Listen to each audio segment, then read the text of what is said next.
Hello everyone, welcome to blue money. आज हम बात करेंगे ऑटो सेक्टर के बारे में। आजकल मार्केट में एक नाम बहुत छाया हुआ है, बहुत लोगों ने इसमें पैसा भी बनाया है। मैं बात कर रहा हूँ टाटा मोटर्स के बारे में। आज इस स्टॉक के बारे में थोड़ा और डिटेल में जानेंगे और नज़र डालेंगे इसके फंडामेंटल्स पर भी। कई बार क्या होता है, इन्वेस्टर बहुत जल्दी अपना प्रॉफिट बुक करके निकल जाता है और फिर जब स्टॉक ऊपर जाता है तो अफसोस करता रहता है। तो इसीलिए वीडियो को एंड तक ज़रूर देखिए। अगर आप चैनल पर नए हैं तो चैनल को सब्सक्राइब कर लीजिए और प्रेस कीजिए बेल आइकॉन।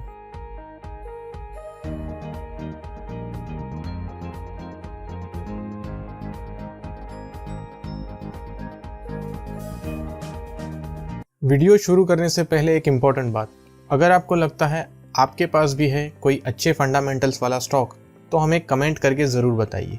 तो टाटा मोटर्स का प्रोफाइल कुछ इस तरह से है। कुछ नया नहीं करना है, हम वही अपना रेगुलर मेथड यूज़ करेंगे, स्टेप 1, स्टेप 2, स्टेप 3 वाला, और एनालाइज करेंगे टाटा मोटर्स के स्टॉक को। स्टेप 1 में हम बात करेंगे डेट टू इक्विटी और इंटरेस्ट कवरेज रेशियो के बारे में। स्टेप 2 में हम कंपेयर करेंगे टाटा मोटर्स को उसकी पीयर्स कंपनीज के साथ। स्टेप 3 में हम चेक करेंगे टाटा मोटर्स का EPS ग्रोथ। स्टेप 3 के बाद हमें पता चल जाएगा कंपनी में कितनी और क्या गड़बड़ है। तो आइए चलते हैं स्टेप 1 की तरफ। सबसे पहले बात करें इंटरेस्ट कवरेज रेशियो की, तो इंटरेस्ट कवरेज रेशियो यहाँ पर -0.62 नज़र आ रहा है। Negative interest coverage ratio company के लिए एक नेगेटिव पॉइंट होगा। इंटरेस्ट कवरेज रेशियो हमेशा पॉजिटिव रहना चाहिए और पॉजिटिव में भी >3 तो रहना ही चाहिए। अब बात करते हैं डेट टू इक्विटी के बारे में। डेट टू इक्विटी 2.28 नज़र आ रहा है। तो डेट टू इक्विटी का हमेशा <1 बने रहना बहुत ही ज़रूरी होता है। ऐसा फिक्स तो नहीं है कि इंटरेस्ट कवरेज रेशियो 3 ही होना चाहिए और डेट टू इक्विटी <1 ही होना चाहिए। ये नंबर्स थोड़े बहुत चेंज रह सकते हैं, लेकिन अब अगर आप कंप्लीट बिगिनर हैं तो इन नंबर्स के, इन वैल्यूज़ के साथ आपका काम चल जाएगा। मोटा मोटी अगर बोलूँ तो इंटरेस्ट कवरेज रेशियो हमेशा हाई रहना चाहिए और डेट टू इक्विटी हमेशा लो रहना चाहिए। <1 होगा तो बहुत ही अच्छा है। आप किसी भी अच्छे स्टॉक के नंबर्स निकाल कर देखेंगे तो आपको नियर बाय 3 और 1 मिलेंगे, करीब करीब यहाँ पर ही होंगे। एक और इम्पॉर्टेंट बात, बैंकिंग स्टॉक्स के एनालिसिस में हम ये मेथड यूज़ नहीं कर सकते। बैंकिंग स्टॉक्स के लिए अलग मेथड यूज़ करना पड़ेगा, तो बैंकिंग स्टॉक्स के लिए ये मेथड एप्लीकेबल नहीं है। तो यहाँ पर हमें स्टेप 1 में इंटरेस्ट कवरेज रेशियो और डेट टू इक्विटी दोनों नंबर्स में गड़बड़ नज़र आ रही है। तो चलते हैं स्टेप 2 की तरफ। लेकिन उससे पहले अगर आपको वीडियो यहाँ तक पसंद आया तो प्लीज़ सब्सक्राइब कीजिए हमारे चैनल ब्लू मनी को और प्रेस कीजिए बेल आइकॉन। स्टेप 2 में हम इसे कंपेयर करेंगे अदर कंपनीज़ के साथ। स्टेप 2 में हमें चूज़ करना है ऐसी कंपनी को जिसका PE रेशियो कम से कम हो और साथ ही साथ इंटरेस्ट कवरेज रेशियो भी अच्छा होना चाहिए और डेट टू इक्विटी भी कंट्रोल में होना चाहिए। लेकिन यहाँ पर फंडामेंटल्स में गड़बड़ होने की वजह से यहाँ पर PE रेशियो शो नहीं हो रहा है। मान लीजिए टाटा मोटर्स का PE रेशियो इस लिस्ट में सबसे हाई होता, इसका मतलब है कि टाटा मोटर्स का शेयर सबसे एक्सपेंसिव है। भले ही स्टेप 1 में हमें टाटा मोटर्स अच्छा लगे, लेकिन PE रेशियो हाई होता तो हम इसे नीचे आने पर ही खरीदते, बाय ऑन डिप्स करते। लेकिन यहाँ पर फंडामेंटल्स में गड़बड़ है, इसीलिए ना ही हमें स्टेप 1 में पसंद आ रहा है ना ही स्टेप 2 में पसंद आ रहा है। सिर्फ एक प्लस पॉइंट यहाँ पर ये नज़र आ रहा है कि करंट मार्केट प्राइस और बुक वैल्यू वाला कॉलम अगर देखें तो वहाँ पर कंपनी हमें बुक वैल्यू से 1.77 टाइम्स नज़र आ रही है। उस हिसाब से इसके वैल्यूएशंस अच्छे हैं, ये एक प्लस पॉइंट है। अब चलते हैं स्टेप 3 की तरफ, देखेंगे इसका EPS ग्रोथ। स्टेप 3 में हम चेक करेंगे टाटा मोटर्स का EPS ग्रोथ। EPS यानी कि अर्निंग्स पर शेयर होने वाली कमाई। पर शेयर होने वाली कमाई हमेशा बढ़ती रहे तो कंपनी के लिए बहुत ही अच्छा होगा, लेकिन ऐसा हमेशा होता नहीं है।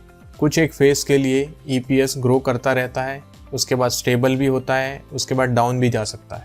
लेकिन हम इस पॉइंट पर इन्वेस्ट करना चाहते हैं, इसीलिए लास्ट के 5 सालों का EPS हमारे लिए बहुत ही इम्पोर्टेंट होगा। तो हम नज़र डालेंगे सिर्फ और सिर्फ लास्ट के 5 साल के EPS पर। तो यहाँ पर अगर नज़र डालते हैं 2016 पर 40.11, 25.82, 31.13, -99.84, -39.08, तो यहाँ पर EPS पर नज़र डालने से हमें पता चलता है कि लास्ट के 5 साल कंपनी के लिए बहुत ही ख़राब रहे हैं। तो स्टेप 3 में भी इसके फंडामेंटल्स काफ़ी कमज़ोर नज़र आ रहे हैं। अब एक बार नज़र डाल लेते हैं इसके शेयर होल्डिंग पैटर्न पर भी। यहाँ पर हम देख सकते हैं टाटा मोटर्स के शेयर होल्डिंग पैटर्न में मार्च 2018 से दिसंबर 2020 तक क्या चेंजेस हुए। तो बात करें अगर प्रमोटर्स होल्डिंग की तो 36.37 से बढ़कर 42.39 हुआ है, जो कि एक अच्छी बात है। FIS की बात करें तो 20.26 के कम होकर 15.61 हुआ है, जो कि एक नेगेटिव पॉइंट होगा। बात करें DIS की तो 17.5 से कम होकर 12.56 हुआ है, वो भी एक नेगेटिव पॉइंट होगा। तो FIS और DIS दोनों ही अपना स्टेक कम करते जा रहे हैं, जो कि एक नेगेटिव साइन होगा कंपनी के लिए। लेकिन प्रमोटर्स होल्डिंग थोड़ा सा इम्प्रूव हुआ है, वो एक पॉजिटिव साइन होगा। अब जब हमें पता चल चुका है कि इसके फंडामेंटल्स इतने वीक हैं, तो क्या हमें इस कंपनी में इन्वेस्ट करना चाहिए? तो इसका जवाब है, अगर हम इसके फंडामेंटल्स को थोड़े वक्त के लिए इग्नोर कर दें और इसके ब्रांड वैल्यू को देखें, टाटा का नाम इसके साथ जुड़ा हुआ है। मार्केट में अगर आप नज़र डालेंगे तो हर 10 में से 2 गाड़ी आपको टाटा की नज़र आएंगी। तो मार्केट प्रेजेंस भी है सालों से। ये बात अलग है कि ऑटो सेक्टर ही पिछले 2-3 सालों से डाउन ट्रेंड में चल रहा था, तो कुछ रिटर्न्स कमा के नहीं दिए हैं।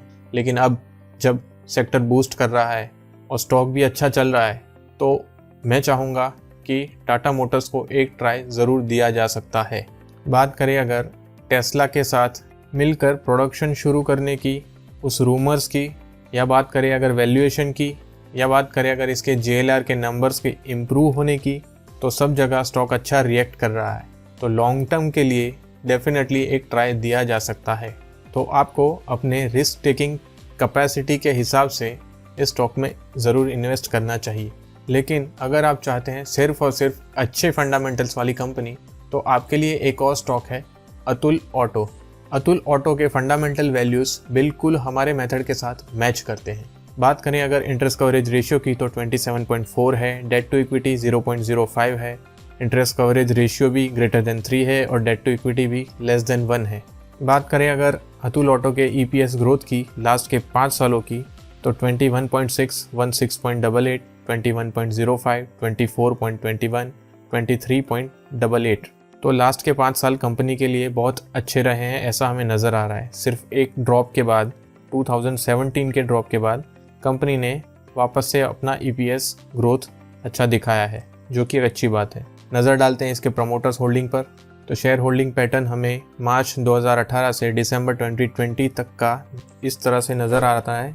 प्रमोटर्स है 52.70 और कोई चेंज हमें नज़र नहीं आता इन 3 सालों के अंदर। बात करें अगर FIS की तो 0.78 है मार्च 2018 में और दिसंबर 2020 में है 1.36, जो कि एक अच्छी बात है। और बात करें DIS की तो 17.47 है और लेटेस्ट है 6.39, जो कि काफ़ी कम हुआ है, जो एक नेगेटिव पॉइंट होगा। लेकिन प्रमोटर्स होल्डिंग 50% से ज़्यादा है और FIS में भी थोड़ी बढ़ोतरी हुई है, इंक्रीज़ हुआ है। तो अतुल ऑटो के फंडामेंटल वैल्यूज़ काफ़ी बेहतर हैं ऑटो सेक्टर में, तो इसमें बिल्कुल इन्वेस्ट किया जा सकता है। अगर आपको ट्रस्ट है टाटा के ब्रांड पर तो आप टाटा मोटर्स में इन्वेस्ट कर सकते हैं। आप अगर सिर्फ और सिर्फ अच्छे फंडामेंटल्स वाला स्टॉक चाहते हैं तो अतुल ऑटो में इन्वेस्ट कर सकते हैं, या फिर दोनों में थोड़ा थोड़ा इन्वेस्ट कर सकते हैं। अगर आपको वीडियो पसंद आए तो प्लीज़ सब्सक्राइब कीजिए हमारे चैनल ब्लू मनी को और प्रेस कीजिए बेल आइकॉन। आज के लिए बस इतना ही, मिलते हैं नेक्स्ट वीडियो में।